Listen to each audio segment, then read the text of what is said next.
देख रहे हैं न्यूज बीट पारस जहांजेब के साथ। करारदाद या वारदात, इलेक्शन से निजात और अहलियत की बात, ये हैं वो बीट्स जिन पे बात करेंगे आज न्यूज बीट में। अस्सलाम वालेकुम, मैं हूं पारस जहांजेब। 8 फरवरी इलेक्शन का दिन है और ये तारीख आने में सिर्फ 33 दिन बाकी हैं। इलेक्शन शेड्यूल के 2 मरहले मुकम्मल और तीसरे मरहले में कागजात नामजदगी मुस्तरद होने के खिलाफ अपीलों के फैसले आ रहे हैं। सियासी जमातें इलेक्शन के लिए टिकट्स तकसीम करने में मसरूफ हैं तो कुछ इलेक्शन मुहिम का भी आगाज कर चुकी हैं, लेकिन लग ऐसा रहा है जैसे मुल्क में इलेक्शन रुकवाने और इलेक्शन करवाने वालों के दरमियान जंग जारी है। और आज ये जंग ड्राइंग रूम्स और अदालतों से होती हुई पाकिस्तान के सबसे बड़े ऐवान में पहुंच गई है। अब एक तरफ सुप्रीम कोर्ट है जो पत्थर पे अपनी खींची हुई लकीर पर पहरा दे रही है और दूसरी तरफ वो हैं जिनकी ख्वाहिश है कि किसी न किसी तरह इलेक्शन की यह तारीख भी ऐसे ही गुजर जाए जैसे पंजाब और केपी इंतखाबात के लिए मुकर्रर की गई तारीखें गुजर गई थी। ऐसे में एक सवाल बहुत ही अहम है कि वो कौन है जो इलेक्शन मुलतवी कराना चाहता है। आज वफाकी अलामत सेनेट जैसे इदारे में अचानक हलचल होती है। सेनेट के इजलास में एजेंडे से हटकर एक करारदाद लाई जाती है। 100 अरकान वाले ऐवान में सिर्फ 14 हाजिर होते हैं और एक आजाद रुकने सेनेट की तरफ से इलेक्शन मुलतवी कराने की करारदाद पेश कर दी जाती है। इतनी कम तादाद में हाजिरी के बावजूद और बगैर किसी मुशावरत और ऐलान के इतनी अहम करारदाद ऐवान में आने और चंद सेकंड्स में पास हो जाने और फिर इलेक्शन की मुखालफत में भरपूर तकरीर की इजाजत मिलने पर एक सवाल बहुत अहम है कि वो कौन है जो इलेक्शन मुलतवी कराना चाहता है। आज जब सेनेट में सुप्रीम कोर्ट के वाज़े हुक्म के खिलाफ करारदाद लाई जा रही थी तो उस वक्त ऐवान में पीपल्स पार्टी और पीटीआई के सेनेटर्स भी मौजूद थे, लेकिन वो मुखालफत के बजाय खामोश रहे। नून लीग के एक रुकन ने मुखालफत की, लेकिन हैरान कुन तौर पर किसी भी रुकन ने कोरम की निशानदेही नहीं की। एक नामुकम्मल हाउस की तरफ से सुप्रीम कोर्ट के वाज़े हुक्म के खिलाफ करारदाद पास करने पर यह सवाल अहम है कि आखिर वो कौन है जो इलेक्शन मुलतवी कराना चाहता है। मुल्क में इंतखाबात करवाने और रुकवाने वाली कुव्वतों में ये कशमकश 1 साल से जारी है। आम इंतखाबात के लिए 8 फरवरी की तारीख देने पर ठीक ठाक मज़ाहमत हुई। मामला सुप्रीम कोर्ट गया तो चीफ जस्टिस काजी फायज़ ईसा ने न सिर्फ इंतखाबात की तारीख दिलवाई बल्कि साथ साथ इसको पत्थर पे लकीर करार दिया ताकि सबको बावर कराया जा सके कि इलेक्शन की मुहाफिज सुप्रीम कोर्ट है। लेकिन इस फैसले के रास्ते में रोड़े अटकाए जा रहे हैं। तो फिर सवाल तो उठता है ना कि वो कौन है जो इलेक्शन मुलतवी कराने की कोशिशें कर रहा है। इससे पहले लाहौर हाई कोर्ट ने इलेक्शन कमीशन के लगाए गए आरोज मुअत्तल किए जिससे इलेक्शन मुलतवी होने का खदशा पैदा हुआ था। सुप्रीम कोर्ट ने फौरी तौर पर यह रास्ता बंद किया। हल्का बंदियों पर एतराजात उठे, सुप्रीम कोर्ट ने यह रास्ता भी बंद किया तो फिर पाकिस्तान बार काउंसिल और सुप्रीम कोर्ट बार काउंसिल ने चीफ इलेक्शन कमिश्नर के इस्तीफा ही मांग लिया था। वहां से बात आगे निकली तो अब सेनेट ऑफ पाकिस्तान मैदान में आ गया। इन हालात को देखकर यह सवाल बहुत अहम हो जाता है कि आखिर वो कौन है जो इलेक्शन मुलतवी कराना चाहता है। सेनेट की करारदाद के बाद इलेक्शन कमीशन ने तो वाज़े कर दिया है कि जी करारदाद से इलेक्शन पर कोई फर्क नहीं पड़ेगा, लेकिन आखिर इलेक्शन होने से ऐसा कौन सा आसमान टूटने का खदशा है कि इलेक्शन रोकने के लिए एक के बाद एक कोशिशें सामने आ रही हैं। तो आज के प्रोग्राम में इन कोशिशों का भी जायजा लेंगे और ये भी देखेंगे कि सुप्रीम कोर्ट ताहयात नाअहली के केस का आखिर क्या फैसला सुनाने जा रही है। और आज प्रोग्राम में बात करने के लिए हमें ज्वाइन किया है सहाफ़ी और तज्ज़ियाकार हैं हसन अयूब साहब ने। IPP से हमारे साथ खुरम हमीद रोखड़ी साहब प्रोग्राम में मौजूद हैं और पाकिस्तान तहरीक इंसाफ के वकील हैं अजहर सिद्दीक साहब। अस्सलाम वालेकुम और आप सबका बहुत बहुत शुक्रिया प्रोग्राम में शिरकत के लिए। और खुरम रोखड़ी साहब, मैं चाह रही हूँ अभी जो मैं इंट्रो में बात कर रही थी जो कुछ आज सेनेट में हुआ, ज़रा यहाँ से ही शुरू कर लेते हैं। सर, आज एक अजीब व गरीब करारदाद सेनेट के अंदर पेश हुई और फिर मंजूर भी हो गई और सिर्फ वहाँ पर 14 सेनेटर्स उस वक्त मौजूद थे और वो ये थी कि जी 8 फरवरी को इलेक्शन ना करवाए जाएँ और वजूहात यही थी कि जी मौसम बहुत शदीद सर्दी है और मुल्क में दहशतगर्दी के वाकयात हो रहे हैं। तो ये बताइए कि आपकी IPP क्या इसको सपोर्ट करती है इस बात को, और क्या ये अवाम के साथ मजाक नहीं है? यहाँ पे तो हर तरह के मौसम और हालात में इलेक्शंस होते रहे हैं। नहीं पारस, हम जो है ना सपोर्ट करते हैं तमाम चीजों को जो लेजिटिमेट हो और जिनका वजन हो। अगर हम कहें ना कि ये एक अजीबो गरीब करारदाद थी तो नहीं है, अजीबो गरीब करारदाद नहीं है, बिल्कुल रैशनल होकर अगर सोचें। ठीक, आपका जो KP है और आपका जो बलूचिस्तान है, मेरा कंसर्न हमेशा लॉ एंड ऑर्डर का ज्यादा रहा है, मौसम का नहीं। मौसम के रिजल्ट के अंदर ये होता है कि टर्न आउट जो है वो कम होगा, लेकिन लॉ एंड ऑर्डर एक ऐसी सिचुएशन है कि जिसके ऊपर अगर बड़ी लीडरशिप से लेके आम कारकुन तक एक एक जान की कीमत बहुत ही ज्यादा है। तो पंजाब वाले को या जो सिंध के उस इलाके में उसको शायद KP के डायनामिक्स और उसके जो ट्राइबल एरिया और बलूचिस्तान के हालात का उस तरीके से नहीं होगा। बात आप सही कह मैंने अजीबोगरीब कहा कि सिर्फ 14 सेनेटर्स मौजूद थे 97 या 96 के ऐवान में। और दूसरी बात यह है सर कि ये 2013 के जो इलेक्शंस हुए थे, क्या उस वक्त हालात नॉर्मल थे? दहशतगर्दी के वाकयात होते रहे, बड़े रहनुमाओं पे हमले होते रहे, लेकिन इलेक्शंस तो हुए, ज़िमनी इंतखाबात भी होते रहे, हर तरह के इलेक्शन हुआ ना। 2013 और 2024 के अंदर बहुत ज्यादा फर्क है। आप ये नहीं कह सकते कि हालात हुए हैं। हाँ, मौसमी हालात आप कह सकते हैं कि 2013 के और आज के मौसम के लिहाज से आप कह सकती हैं, लेकिन मैं इस करारदाद को जो पेश की गई है उसको ऑल ऑफ सडन मैं इसको वेव ऑफ, या उसको मैं ये नहीं कहूंगा कि इसको बिल्कुल या मजे का खेस करार देते। दूसरा, आपके पास एक ही लेजिटिमेट फोरम या लेजिस्लेटिव फोरम जो है इस वक्त फाल है, और वो है सेनेट। अब सेनेट के अंदर की गई किसी भी चीज की अफादियत या उसकी अहमियत को हम चैलेंज नहीं कर सकते अगर वो पास हो जाए, चाहे 14 करें पास, चाहे 80 करें, अगर वो लेजिटिमेट है और वो चीज रूल्स रेगुलेशन। सर, ये जाती राय तो हो सकती है, लेकिन इसकी कोई कानूनी अहमियत और हैसियत नहीं है ना, जो ये करारदाद पास हुई है। अहमियत और हैसियत, कानूनी अहमियत और हैसियत से बढ़ के ये चीज ऐसे है कि उन्होंने एक कहा है कि ये नहीं होने चाहिए, एक उन्होंने एक चीज पेश की है। अब सेनेट जब पेश कर रही है चीज, तो आपके और मेरे कहने में या किसी और के कहने में वर्सेस सुप्रीम कोर्ट के कहने में चीज अब यहाँ पे आके आ गई सेनेट, और अब आगे सुप्रीम कोर्ट। सेनेट ऑफ जो आपका एक इदारा है जो पाकिस्तान में वाहिद इस वक्त फाल इदारा है लेजिस्लेशन, वो कह रहे हैं कि ये खदशात हैं, आप इसको इलेक्शन को डिले करें। अब इसके आगे क्या चलता है, क्या चीज चलती है, यानी ये आम चीज नहीं है, ये एक बहुत सीरियस चीज है। आप ठीक कह रहे हैं, इसीलिए तो रोकनी साहब था, सारे सेनेटर्स ये बात नहीं कर रहे ना, इसीलिए तो कहा जा रहा है कि कोरम पूरा होना चाहिए था। लेकिन आपकी बात से ये लग रहा है कि आईपीपीआर जो सेनेट में करारदाद पास हुई है उसको सपोर्ट करती है। अब मैं जरा बाकी लोगों से राय इस पे ले लूं। सर अजहर सिद्दीक साहब, आपके ख्याल में इस करारदाद का मकसद क्या हो सकता है? और पाकिस्तान तहरीक इंसाफ तो इलेक्शन को डिले कराने के हक में बिल्कुल नहीं है ना, आपने तो सुप्रीम कोर्ट से नोटिस लेने का भी मुतालबा कर दिया है इस पे। बहुत शुक्रिया पारस, इसमें तो कोई शक नहीं है। हम तो पिछले जनवरी से जब पंजाब और केपी की असम्बलियां तहलील कराई थी, वो इलेक्शन के लिए कराई थी, वो हमें पता था ये एजेंडा है। एजेंडा क्या था कि इन्होंने वक्त से पहले असम्बलियां आगे बढ़ानी थी 1 साल के लिए, ये तयशुदा, ये हमारे सारे नॉलेज में जो कुछ हो रहा है ये हमारे लिए अनप्रेसिडेंट आम लोगों के लिए होगा, हमें पता है ये सारा कुछ किया। अब हम समझ आ जानी चाहिए कि हमने वक्त से पहले असम्बलियां क्यों तहलील की, इसलिए कि इलेक्शन मिल जाए। ये इलेक्शन ही लेना चाहते, और ये तारीख की गैर कानूनी और गैर आईनी निकलते 90 दिन से ज्यादा हो गए। कोई भी बता दे, पंजाब यानी जब आए थे ना पंजाब का वजीर आला, मुझे अच्छी तरह याद है, चंद दोस्तों ने बताया, वो तो कह रहा है कि मैं 90 दिन के लिए तो आया ही नहीं हूँ।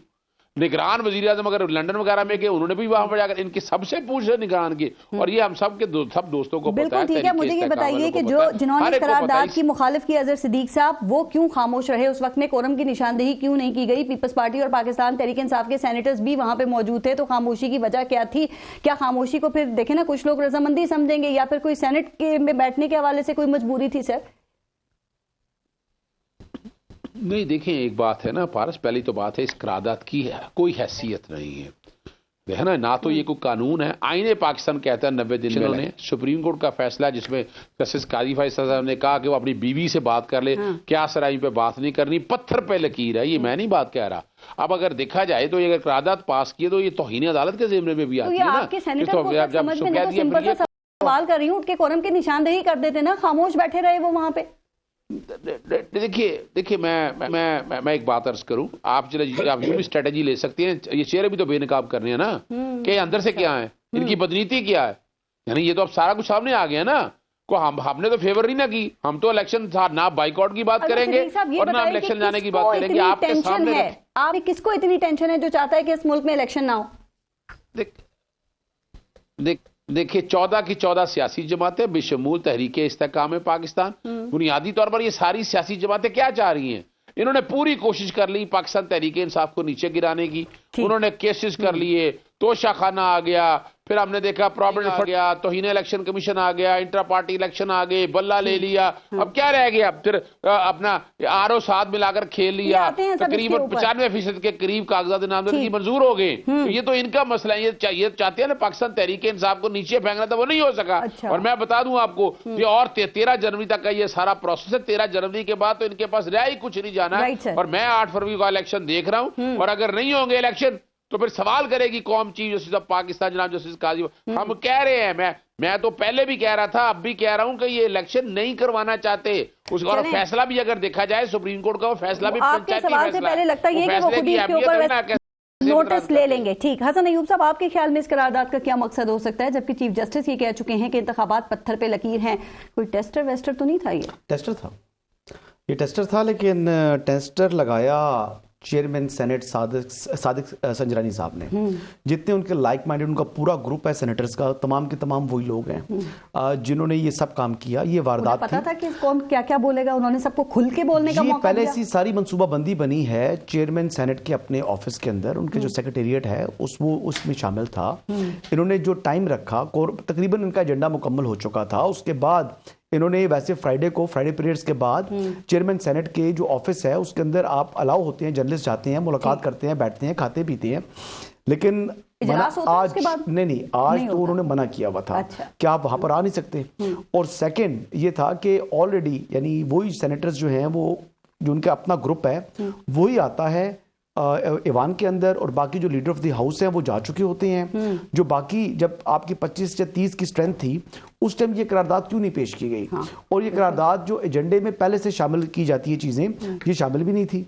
इसको तो वैसे जेब से निकाल के जनाब पेश कर दिया गया। करारदाद दिलावर खान ने पेश की, आपको पता है वो नून लीग के सेनेटर थे, फिर वो पार्टी पॉलिसी से डेविएट हो गए, लेकिन पता है उनके बारे में तासुर ये कि वो ताकतवर हलकों के नुमाइंदे हैं। वो तो कहीं ऐसा तो नहीं है हसन अयूब साहब के रावी भी नहीं चाहता कि इलेक्शन वक्त में हो या इलेक्शन हो? बहरमन तंगी या दिलावर या जो भी हैं, ये सादिक संजरानी साहब के पॉकेट में है सब लोग, या सादिक संजरानी साहब इनके पॉकेट में है। तंगी भी मैं बता रहा हूँ। अच्छा, ये बड़े करीबी लोग हैं और ये इनकी ग्रुपिंग हुई होती है ना। एक देखिए, इवन शिबली फराज भी, अगर सुनना चाहे तो सच है, शिबली फराज साहब का भी बहुत जाराना है उनके साथ। तो बेसिकली ये चीजें इस तरह चल रही होती हैं जो कि विद इन आपकी अपनी अलाइनमेंट होती है, जो पार्टी लाइन से हटकर अपनी पर्सनल जो ताल्लुकात होते हैं उन ताल्लुकात की बेस के ऊपर ये अलाइनमेंट्स होती है और एक दूसरे के मफादात का तहफ़्फ़ुज़ होता है। अब सादिक संजरानी साहब का तो टर्म जो है वो मार्च में खत्म हो रही है। अब 2 महीने के हवाले से उन्होंने गवर्नमेंट को नोटिस भी कर दिया है कि जी आप इस पर इंप्लीमेंटेशन करके जवाब दें। अब इंतखाबात, इलेक्शन भी लड़ना चाह रहे हैं। अब इलेक्शन जब लड़ना चाह रहे हैं, बाप पार्टी से लड़ेंगे। वोट बैंक उन्होंने पहले तो इलेक्शन को कंटेस्ट किया भी नहीं है। वो जिस तरह सेनेटर बने और सेनेटर के बाद चेयरमैन सेनेट 2 मरतबा बने, वो तो आपके सामने है। तो अब एक चीज सबसे अहम बात ये है कि जो इंतखाबात 8 फरवरी को होने हैं उसकी सेहत के ऊपर इस रेजोल्यूशन का कोई इफेक्ट नहीं आना, कोई इम्पैक्ट नहीं आना।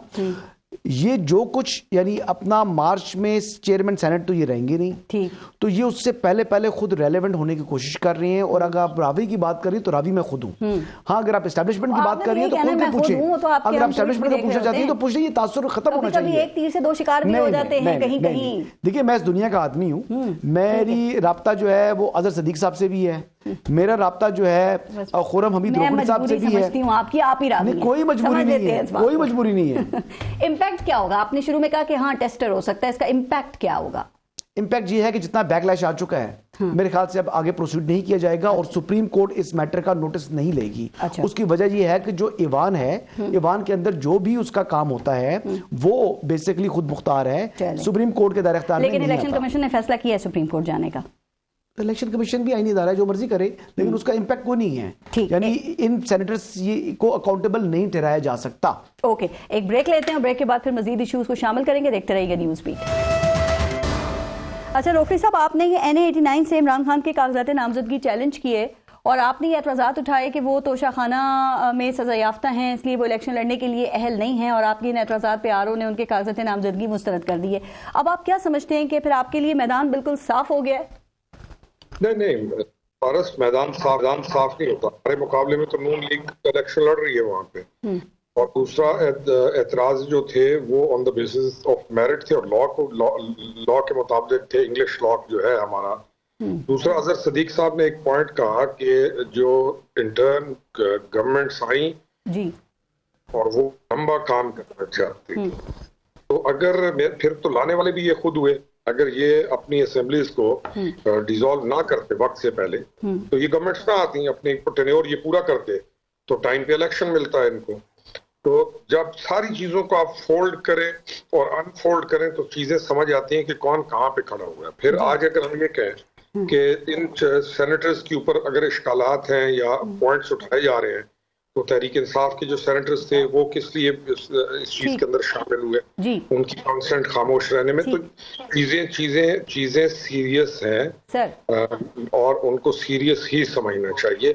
और ये जो हमने एक हमारी रविश चल पड़ी है कि हर चीज को मजाक और मैनिपुलेशन करना, तो ये जो 1.5-2 साल बल्कि ज्यादा हो गया टाइम का, उसका खात्मा जरूरी है। हमें स्टेबल होके प्रोग्रेसिव होके चलना जरूरी है। बिल्कुल ही राइट। अच्छा सर, बात कर रही थी ना आपने वो इमरान खान के कागजात नामजदगी के हवाले से, खैर वो तो मुस्तरद हो गए हैं, लेकिन उनकी जगह उनके जो तर्जुमान हैं ये बैरिस्टर उमैर नियाजी, उन्होंने इसी हल्के से कागजात नामजदगी जमा करवा दिए हैं। जो पहले आरोज ने मुस्तरद कर दिए थे, फिर इलेक्शन ट्रिब्यूनल ने जो आरोज का फैसला था उसको मुअत्तल कर दिया, तो अब वो NA 89 और NA 90 से इलेक्शन कंटेस्ट कर रहे हैं। मैं आपसे जानना ये चाह रही हूँ कि अब आप अपना पाकिस्तान तहरीक इंसाफ से कैसा मुकाबला देख रहे हैं? तो पारस, हम तो फील्ड में हैं। हम सुबह से लेके 8 बजे निकलते हैं और रात 8 बजे तक वापस आते हैं। हमें पता है कि लोगों के मसाइल क्या हैं, और लोगों को भी ये इल्म है कि उनके मसाइल को कौन हल करता है और कौन उनके साथ चल रहा है जी। इलेक्शन कागजों में या सोशल मीडिया पे तो लड़ा नहीं जाता। हम सुबह, हमारा तो सेमी ट्राइबल एरिया, हम सुबह निकलते हैं, लोगों के मसाइल लोगों के साथ। सर अच्छी बात है, और देखिए कागजात नामजदगी पॉइंट पे हर उम्मीदवार का हक है। इलेक्शन मजाक तो है नहीं कि कागजात नामजदगी जमा करा दिए तो ऑन ग्राउंड जब एग्जिस्टेंस किसी की नहीं होगी और उसका पब्लिक के साथ इंटरेक्शन नहीं होगा तो वो कोई भी कागज जमा कराए उसकी अहमियत नहीं होगी जी। सर लेकिन अगर इमरान लड़ने के लिए अहल होते भी तो भी क्या आप समझते हैं कि आप बराह रास्त इमरान खान को शिकस्त दे सकते थे इस हल्के में? नहीं, मैं कभी भी नहीं समझता कि हम उनको शिकस्त दे सकते, लेकिन मेरा एक पॉइंट क्लियर था कि हम मुकाबला में जरूर करूं, क्योंकि अगर मैदान में मैं आया हूं तो मैं अपने स्टैंस के साथ, मैं अपने रीजन के साथ, और जो मेरा नैरेटिव है और जिस बुनियाद पर मैं आया हूं मैं उस पर कायम रहूंगा। और चाहे शिकस्त और जीत और हार नहीं, मुझे ये पता है कि मैं किस लिए मैदान में आया हूं और मैं कौन सी पॉइंट्स हैं जिनकी बुनियाद पर मैं। सर लेकिन आई एम हैप्पी, आपने बड़ा जवाब दिया है, आपने बिल्कुल सही, मतलब एक जो बात होनी चाहिए और जो सामने भी है आपने वो ठीक बात की। लेकिन सर छुपाने वाली चीज ही नहीं है, इनका जो बल्ले का निशान है वो आप देखें कि इस वक्त फुटबॉल बना हुआ है। इलेक्शन कमीशन से पेशावर हाई कोर्ट, फिर पेशावर हाई कोर्ट में अपील, अब सुप्रीम कोर्ट में मामला है, कभी इनको बल्ले का निशान मिल जाता है, कभी इनसे वापस ले लिया जाता है। अभी आप देख रहे हैं इलेक्शन कमीशन का किरदार जो है रोखड़ी साहब वो बिल्कुल दुरुस्त है और इनको PTI को बल्ले का निशान बिल्कुल नहीं मिलना चाहिए। देखें पारस, मैं कई दफा मिसाल देता हूं कि मोटरवे की स्पीड है 120, अगर मैं कर रहा हूं 200 पे तो मुझे चालान होगा। इंट्रा पार्टी इलेक्शन बोगस तरीके से जब कराए जाएं तो वो चैलेंज भी होंगे और उनके ऊपर पेनल्टी भी लगेगी, और यही पेनल्टी है जो इलेक्शन कमीशन लगाएगा। अब या तो ये बहुत स्मार्ट होते कि चीजों को बहुत पूरा करते, जैसे हमारे कल्चर के अंदर है, हमारे अंदर कौन सी एथिक्स इस लेवल पे पहुंची हुई है कि हम ये कहें कि जी आपने एक बोगस इलेक्शन कराया और लोग खड़े हो जाएं कि आप ये बेईमानी क्यों कर रहे हो, बेईमानी तो नहीं, बदयांती क्यों कर रहे हो, और वो इदारे का साथ दें। यहाँ तो इदारों को हमेशा क्रिटिसाइज किया जाता है और उनको हमेशा इस तरीके से पेश किया जाता है जैसे उन्होंने लॉ इंप्लीमेंट करके भी जुर्म कर दिया, और जुर्म करने वाले का जुर्म को जुर्म समझा नहीं जाता। इंट्रा पार्टी इलेक्शन 100% बोगस हुए, जिसकी बुनियाद पर इलेक्शन कमीशन ने वो अभी भी ये एतराज उठा रहे हैं, इलेक्शन से दूर रखने या फिर जीतने से रोकने की कोशिश हो रही है। लेकिन अजहर सिद्दीक साहब, मैं आती हूँ इंट्रा पार्टी इलेक्शन पे, लेकिन आप ना चंद दिनों से टीवी के ऊपर एक दावा कर रहे हैं कि इमरान खान 15 जनवरी को जेल से रिहा हो जाएंगे। ये दावा किस बुनियाद के ऊपर कर रहे हैं आप?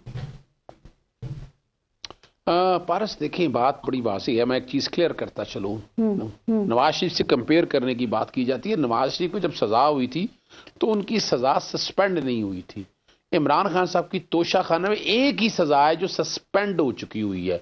कन्विक्शन पे हमारी चल रही है। अब जो कागजात नामजदगी मुस्तरद हुई हैं, 2 बातें तो नजर आ गई कि उनके जो कागजात नामजदगी है सेकेंडरी में जिस तरह हल्का बंदियां फाइनल हो गई थी, फिर हाईकोर्ट में एक ऐसी मामला आया, उसको बजाय सुप्रीम कोर्ट चैलेंज करने के उन्होंने हल्का बंदियां तब्दील कर दी, तो वो तो हम जीत जाएंगे। हल्का जहां तक मामला नाहली वाला है उसमें भी बड़ा स्ट्रॉन्ग केस है और इंशाल्लाह इमरान खान इलेक्शन वो लड़ेंगे। अब दूसरी बात है, साइफर में इमरान खान साहब की जमानत, पहली बात तोशा खाना में जमानत हुई, साइफर केस में खान साहब गिरफ्तार, साइफर में जमानत हुई, अलकादिर ट्रस्ट केस में गिरफ्तार। अलकादिर में अगर जमानत कल को हो जाती है किसी और केस में गिरफ्तार हो जाएंगे। भैया आपका दावा कितना हकीकी है? और वो तोशा खाना का नैब में भी मुकदमा चल रहा है। देखिए मैं बताता चलूँ आपको, बस सिर्फ बताने की बात है। बदनीति और मेलाफीडी को अपनी जगह रखें, लेकिन इख्तियारात से तजावुज आपके सामने है। तोशाखाने में पता नहीं क्या कुछ निकालना है कुछ की। पहले इलेक्शन कमीशन था, फिर ट्रायल हुआ, ट्रायल के बाद नैब आ गया और आप सब लोगों के सामने दूसरे करप्शन के पहाड़ खत्म कर दिए। सवाल बड़ा है, 190 बिलियन में पैसा सारा आ गया, कोई केस नहीं। अलकादर में ट्रस्ट करा है सामने, तोशाखाने में 1 रुपए का फ्रॉड नहीं, और खुद यानी वैल्यूएशन कहाँ से निकाल रहे हैं जाके दुबई से। आप अंदाजा तो लगा, आपको यकीन है जनवरी को इमरान खान जेल से बाहर होंगे?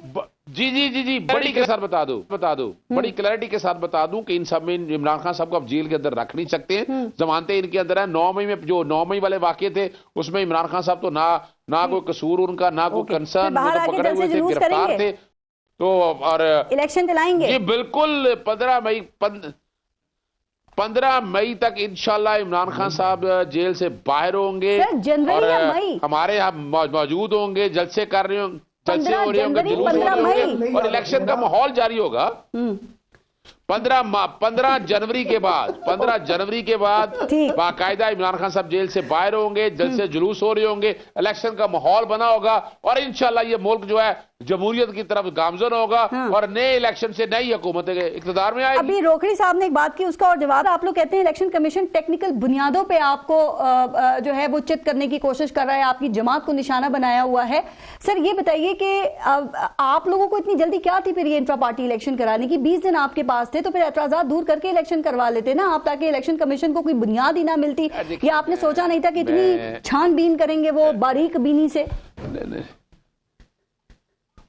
नहीं, वो असल प्रॉब्लम है कि हमें तो पता है, हमने जितनी की छानबीन कर सकती सब छानबीन के बाद किया। हमें पता था कि इलेक्शन कमीशन ने ये करना है, लेकिन ना इलेक्शन कमीशन पिछले 2.5 साल से एक ही सियासी जमात है ना, प्रॉपर्टी फंडिंग, तोशाखाना, तौहीन इलेक्शन कमीशन जिसमें फर्दे जुर्म आयद हो गई, फिर इंट्रा पार्टी इलेक्शन, फिर बल्ला ले लिया और सेक्शन देखे ना आप किसी पार्टी, ये तो बेसिकली तो पार्टी को बैन कर दिया ना, यानी अब निशान तो उनके हाथ से चला गया। सोशल मीडिया पे मुबालगा आराई आप करते हैं, आप लोगों ने 1 महीना शोर किया, कागजात नामजदगी छीने जा रहे हैं, सबसे ज्यादा आपके कागजात नामजदगी जमा हुए, फिर आपने कहा 90% कागजात जो है वो मुस्तरद हो गए, डाटा आया तो पता चला 76% कागजात नामजदगी आपके मंजूर हो गए और 24% मुस्तरद हुए।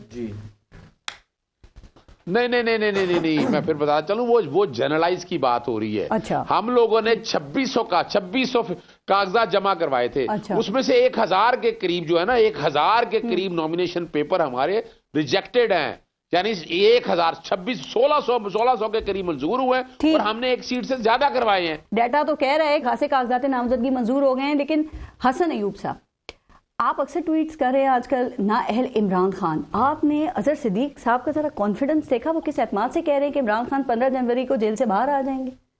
चले मुबारक हो उनको। फिर नहीं, आपको क्या लगता है बाहर आ जाएंगे या लंबा अरसा जेल में ही रहेंगे इमरान खान? 15 जनवरी 2000 कौन सा जी? 24 नहीं, 24 में तो पॉसिबल नहीं है, 26 तक शायद मैं सोच सकता हूँ।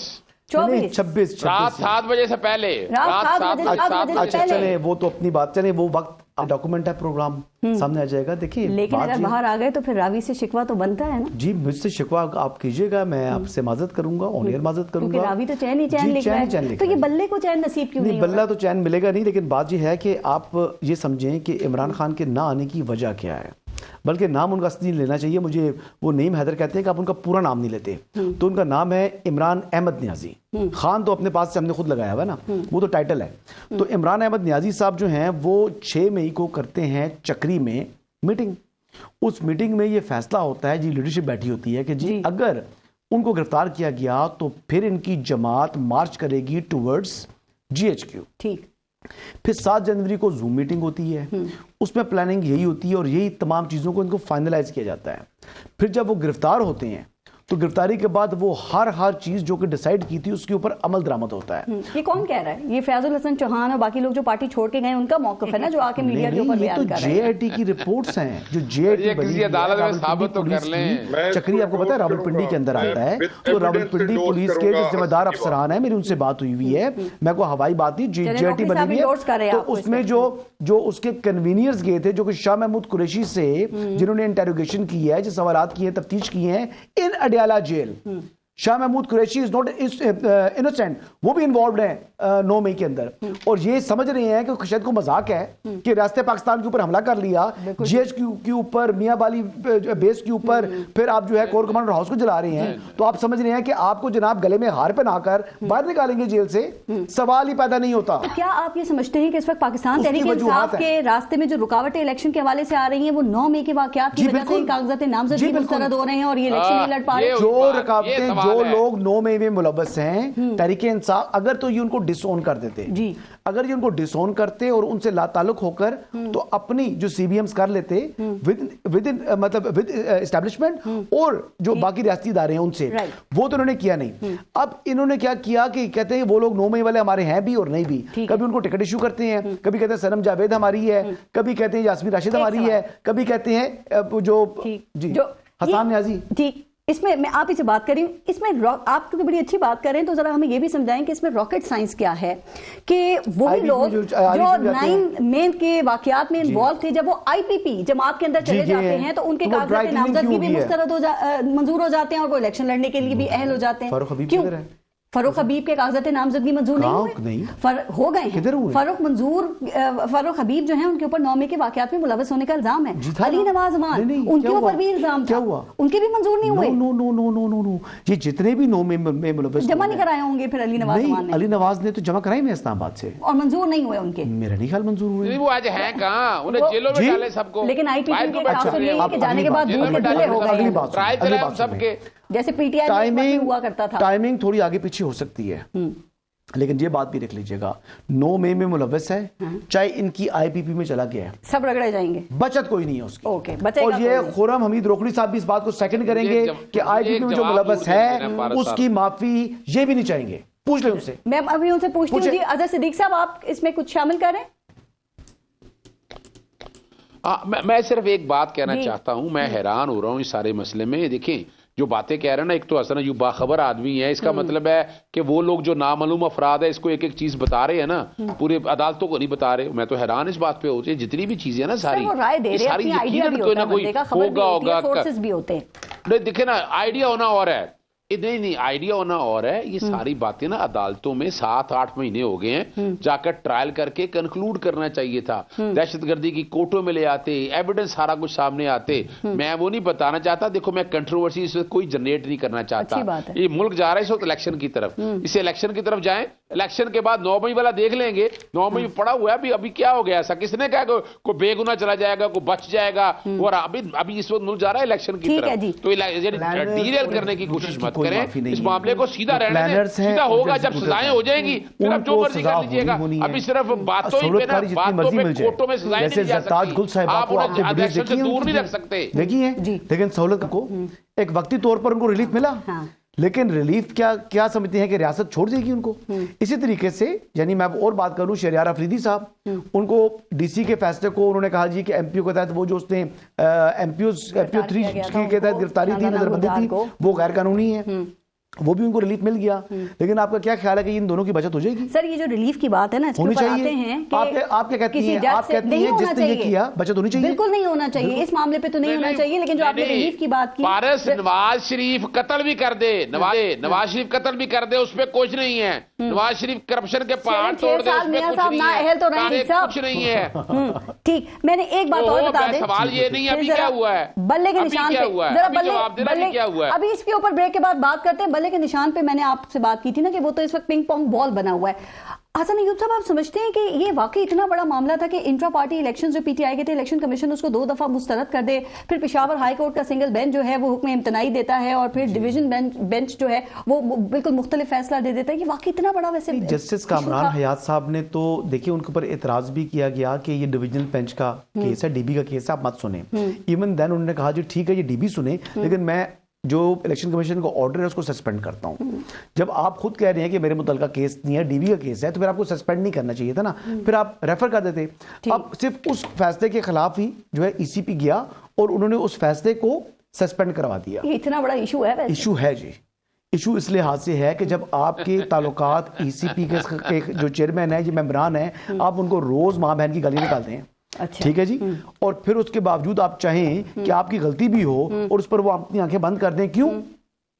आप कौन है?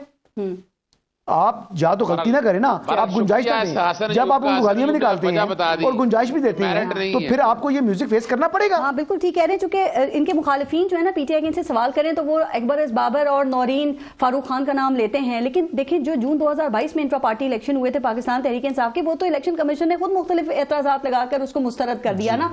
तो अब पीटीआई का पॉइंट ये है कि इलेक्शन से दूर रखने के लिए या फिर इलेक्शन में हम ना जीत सकें इसलिए ये सब कुछ हो रहा है, यानी कि बल्ला ही असल फसाद की जड़ है। वो फैसला तो इम्प्लीमेंट हो गया था ना, उसके अगेंस्ट इन्होंने दोबारा इंट्रा पार्टी इलेक्शन ना कराते और फिर वो दोबारा मुस्तरद हुए थे। नहीं, और वो चैलेंज किए थे अकबर बाबर ने। अकबर बाबर ने जून 2022 के नहीं चैलेंज किए। आप मेरी बात समझें, अगर तो वो इंप्लीमेंट ना करते ऑर्डर और कहते ठीक है जी हम इसको कंटेस्ट कर रहे हैं, उसी को करते ना चैलेंज पहले वाले फैसले को, वो तो अब इंप्लीमेंट हो गया ना।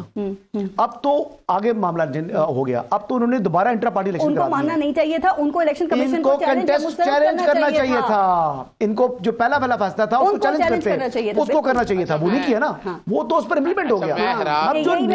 अब जो नए पॉइंट पर जा रहे हैं उसमें जब इनको मालूम है कि इनके ऊपर एक तलवार लटक रही है, तो फिर जब इतने बड़े बड़े जो लीगल माइंड्स हैं वहां पर तंदूर पर रोटियां लगा रहे थे। बिल्कुल ठीक बात है। 2022 में अकबर बाबर साहब सो रहे थे, उनको नहीं पता था कि इन इलेक्शंस में वोट के सेक्रेटेरिएट चलेगा और वहां कहते हैं कि किसी को कुछ पता नहीं था। एक ब्रेक लेते हैं, फिर मैं जरा रोखड़ी साहब से आईपीपी की आपने जो बात की है और मैंने भी उस पर सवाल किया, जरा उसका जवाब लेंगे कि वहां जाके लोग दूध के धुले कैसे हो जाते हैं।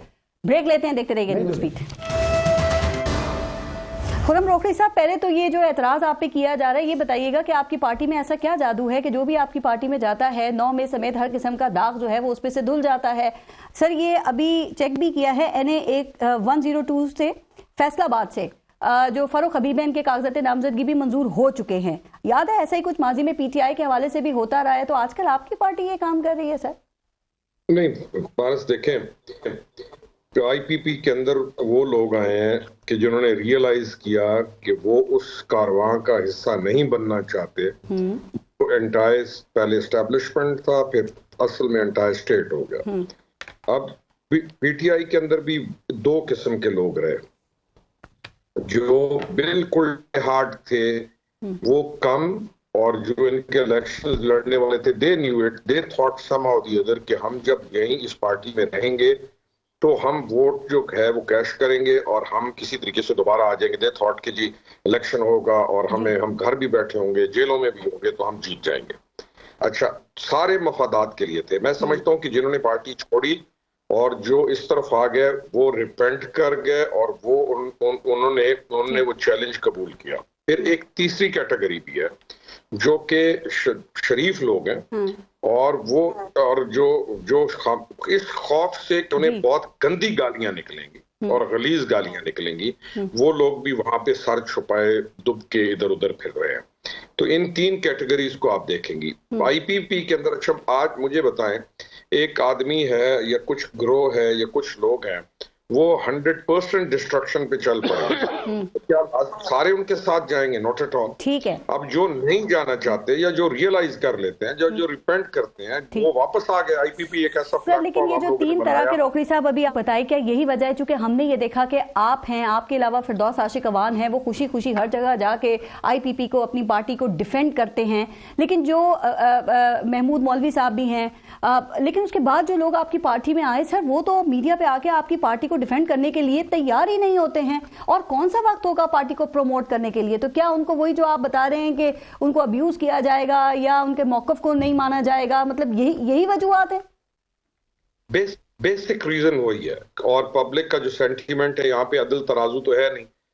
हमने बहुत जो हमने मरहले गुजारे या जिस वक्त हमने स्टैंड लिया, तो उसके बाद जो हमने इस चीज को फेस किया, इस अब्यूजेस को, ट्रोलिंग को, गालम गलोच को, plus other things as well, तो ये सारे तो नहीं कर सकते। यानी ये अब इनके लिए बहुत मुश्किल है। लेकिन मैं इनको अप्रिशिएट ये लाजमी करूंगा कि इन्होंने रिपेंट किया और ये उस चीज का हिस्सा नहीं लिया जो नैरेटिव जो आज तक कायम है, और आप देखती जाएंगी कि उसके रिपरकशंस क्या है। ठीक। राइट, ये लोग उस नैरेटिव को से हट गए। ये ना हो कि कल को पीटीआई के लिए हालात कुछ बेहतर हो तो वापस ये दोबारा हमें पीटीआई में ही नजर आए और कहेंगे देखें हमने आईपीपी ज्वाइन जरूर की थी, किन हालात में की थी वो भी आपको पता है, लोगों की सिंपैथी भी इनके साथ हो, और वो कहती है हमने डिफेंड भी नहीं किया था, हम खामोश बैठे हुए थे। तो यहाँ पे कुछ भी पॉसिबल हो सकता है। अजहर सिद्दीकी साहब, आखिरी बात, हमारे जैसे लोग क्लियर हेड अपनी जगह पे रहेंगे, लेकिन there are people you can say कि वो देयर इज अ कुछ हो जाए। विकेट के दोनों तरफ हम तो वहीं पे हैं, जो हमारा स्टैंड है हम इधर कायम है। ठीक, अजहर सिद्दीकी साहब, आप मियां साहब आज भी इलेक्शन लड़ने के लिए अहल हैं या ना अहल ही हैं? नहीं, देखिए, I am very clear about it. जो है ना लाइफ टाइम डिस्क्वालिफिकेशन, जब तक सुप्रीम कोर्ट क्लियर नहीं करती वो डिस्क्वालीफाई हैं, और सेक्शन 235 का इतलाक नवाज शरीफ पे नहीं होता। और जितने भी आर्गूमेंट सारे हुए हैं सुप्रीम कोर्ट के सामने, वहां बड़ी वजाहत के साथ बता दिया है कि सादा अक्सरियत से आइन में तरमीम नहीं की जा सकती। और नवाज शरीफ अभी तक जितने भी, आप देखें ना, जहां तक उनका तोशा खाना या बाकी सारे मामलात में था, वो भी सुप्रीम कोर्ट अगर जो कि बातें कर चुकी हैं कि 5 साल बाद आप आ जाते हैं। हालांकि नैब के कवानीन में आज भी 10 साल तक है, पहले आप सजा भुगतते हैं, उसके बाद 10 साल तक आप नाअहल रहते हैं। नवाज शरीफ आज भी नाअहल हैं और आज भी इलेक्शन कंटेस्ट नहीं कर सकते। और ये जो मैदान सजाया गया है, वो कहते थे खुद जो नाअहली की मुद्दत का दौर आ जाएगा, मैदान सजेगा, उससे मियां साहब को और जहांगीर तरीन को कोई फायदा नहीं हुआ है, यही कह रहे हैं ना आप? बिल्कुल नहीं जी, बिल्कुल सवाल ही पैदा नहीं होता। हो गया आज सुप्रीम कोर्ट में समीउल्लाह बलोच केस का, तो अब क्या ख्याल है, फिर क्या एक्सपेक्ट? देखिए, एक बात मैं बता दूं आपको, आप अगर बैठे सामने देखें तो ये तो पता था कि लंदन में बैठी हो, जहां कहीं बैठी हो, तो एक ही बात कहते थे कि जस्टिस काजी फैसल साहब का दौर आएगा, सब कुछ ठीक हो जाएगा। पता नहीं होता या नहीं होता, अलग बात है। लेकिन एक मैं बात बता दूं, ये आइन में तरमीम के अलावा कुछ नहीं है। सुप्रीम कोर्ट ऐसा कोई भी फैसला करेगी तो कोई बात नहीं, आने वाले दौर में एक नई सुप्रीम कोर्ट होगी, वो रिवर्स करेगी। मैं जरा हसन अयूब साहब से आखिरी इसी पे बात करूंगा कि परमानेंट हसन अयूब साहब अक्सर सुप्रीम कोर्ट में होते हैं, तमाम प्रोसीडिंग्स जो है उसको फॉलो भी करते हैं। जो फैसला महफूज हुआ है, आप क्या देख रहे हैं कि क्या 7 रुकनी बेंच जो है वो नाअहली की मुद्दत का तयन कर देगा, या फिर ये पार्लियामेंट मामला जा सकता है? पार्लियामेंट जा सकता है, लेकिन नहीं, लेकिन मियां साहब को नहीं, वो कह देंगे जो अभी जो 232 है, जिसके तहत उन्होंने डिस्क्वालिफिकेशन को जो है 5 ईयर्स कर दिया मैक्सिमम, ये है। लेकिन इतने टाइम के अंदर आप कानून साजी कर लें, आप बेसिकली आईनी तरमीम कर लें, वो भी है। लेकिन एक बात जो गुड न्यूज है या बैड न्यूज है या जो भी है, कि जो नैब वाला है, जो आई बिलीव जो एनएओ का सेक्शन 15 है, उसके तहत जिससे अजहर सिद्दीकी साहब फरमा रहे थे कि डिस्क्वालिफिकेशन 10 इयर्स है, वो 10 इयर्स जो है आफ्टर जो है सर्विंग सेंटेंस है। तो अगर 190 मिलियन पाउंड में इमरान खान जो है उनको सजा होती है, तो फिर वो 10 साल के लिए नाअहल भी होंगे। तो ये बहुत लंबा टाइम हो जाएगा। तो फिर अगर 10 साल के लिए नाअहल होते हैं और कोई 6 महीने साल बाद उनको सजा होती है, तो जो कि बड़ा सॉलिड केस है। और मेरे ख्याल के मुताबिक जो मलिक रियाज साहब हैं, मलिक रियाज साहब के भी कुछ जो है बयानात वगैरह वो कलम बंद हो चुके हैं, और मजीद भी शायद कोई एक और स्टेटमेंट उनका आ जाए, तो उसके बाद काफी ज्यादा इनके लिए जो है ना हालात खराब हो जाएंगे। तो मलिक रियाज साहब की तरफ जाएं, वहां से इनके पहले क्लाइंट भी रह चुके हैं, जरा चेक कर लें। अजहर सिद्दीकी साहब, खबर दे रहा हूं आपको मैं। ठीक, एक आखिरी बात आपने मलिक रियाज साहब से, हसन अयूब साहब, ये तो रिस्पॉन्ड तो ले लें उनसे, रिस्पॉन्स तो ले लें, पूछेंगे। मलिक रियाज साहब बताएं जी, आपके वकील, आपके क्लाइंट भी रहे हैं, अजहर सिद्दीकी साहब बताएं जरा। देखिए, मैं एक बात बताऊं आपको, मलिक साहब के जब बात सामने चीज आएगी, सामने आ जाएगी, मलिक रियाज साहब ने ना तो कोई करप्शन की है, ना कोई लूट मार की है, हर एक को पता है कि उनको किस बात की सजा दी जा रही है। मलिक रियाज साहब ने स्टेटमेंट दी है। जब तक वो चीजें सामने नहीं आती, चलें ठीक है, वो जब तक चीजें सामने आ जाएंगी, पर मैं इतना जानता हूं मलिक रियाज ने इमरान खान की खिदमत की है। ये तो पूछे। चलें सर, दोनों कश्तों में सवाल नहीं, मैं इमरान खान साहब खड़ा हूं जी, 100% खड़ा हूं। अच्छा, मलिक रियाज साहब छोड़, 100% खड़ा हूं। अच्छा सर, एक आखिरी बात, आपने ट्वीट किया हसन अयूब साहब के चीफ जस्टिस काजी फैसल के खिलाफ एक और साजिश होने जा रही है। कुछ लोग रेफरेंस लेकर सुप्रीम जुडिशियल काउंसिल जाना चाहते हैं, शिकायत लेकर। वैसे ये बात कुछ और लोग भी कर रहे हैं, आप ऐसा क्यों समझते हैं? नहीं, मैं क्यों समझता हूँ, क्यों समझते हैं ऐसा कि मेरे पास इंडिकेशन है, बिल्कुल जाएंगे, ताकि ईंधन दिया जा सके अपने ट्रोल्स को, ताकि वो उनकी किरदार कुशी कर सकें, ताकि उन पर प्रेशर बिल्ड कर सकें। जी, इसका तो नुकसान होगा ना, नहीं होगा ना, फिर अंडर प्रेशर भी आ जाते हैं ना। अब ये चाहते हैं कि इनको वो माहौल मिले, गुड टू सी यू, ठीक है, अरे कम वक्त ये जो है माशाल्लाह भी नहीं लगाते, इस तरह के लोग चाहिए इनको। वो वक्त गुजर गया। अब चीफ जस्टिस काजी फाइज ईसा है जो लाइव दिखाते हैं कि ये देखो हमारा अंदर बाहर ये रहे, हम ये देखो और इतनी मुताबिक चलते हैं। ये थोड़ा कड़वा थोड़ा मीठा अफअफ दूधू करता है जो है ना। देखिए ना, एक सिंपल सी बात है, एक तरफ कहता है कि इलेक्शन कमीशन की शक्लें अच्छी नहीं लगी, एक तरफ लगता है कि सुप्रीम कोर्ट में प्रेशर डाला जाएगा। ये इस तरह की बातें अगर ये सारा कुछ हो रहा है इस मुल्क में, तो फिर ये बातें खत्म होगी। अच्छा, शिकायत आनी चाहिए काजी फाइज साहब के खिलाफ, पूछे तरह से कोई खत्म नहीं है। काजी फाइज साहब के खिलाफ शिकायत आनी चाहिए। आपके इल्म में कोई ऐसी बात है, कोई शिकायत आने वाली है? देखिए मेरी बात सुनिएगा, मैं इससे इत्तेफाक नहीं करता। बस मैं जस्टिस काजी फाइज साहब के खिलाफ कोई रेफरेंस का मैं इसको सपोर्ट नहीं करता। ठीक है, अजहर सिद्दीक साहब, हसन अयूब सर, खुनम ब्रोकरी साहब, बहुत बहुत शुक्रिया आप सबका प्रोग्राम में शिरकत के लिए। अपना और अपने मुल्क का ख्याल रखिए। पारस जहां से को इजाजत दीजिए। अल्लाह ने के बाद।